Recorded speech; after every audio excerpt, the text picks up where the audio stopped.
Welcome to my channel. বন্ধুরা, আজ আমি মটরশুঁটির কচুরি বানাবো। প্রথমে এক বাটি আমি মটরশুঁটি ছাড়িয়ে নিয়েছি।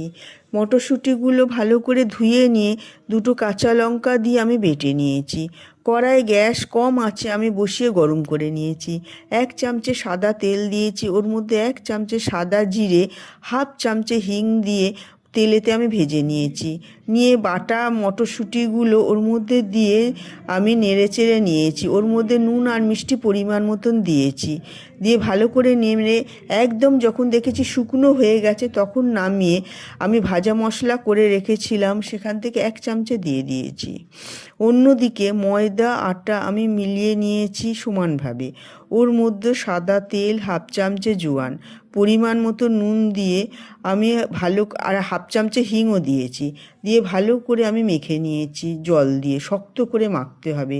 নিয়ে কিছুক্ষণ রেখে দিয়েছি। সেখান থেকে ছোট ছোট লেচি করে মটরশুঁটির পুরটা ভিতরে পুরে আমি বেলে নিয়েছি। তেল গরম হলে একটা একটা করে ভেজে তুলে নিয়েছি। গরম গরম কচুরির সাথে ধনেপাতা বাটার চাটনি আর কষা আলুর দমের সাথে রাতের খাবার একদম জমে গেছে বন্ধুরা।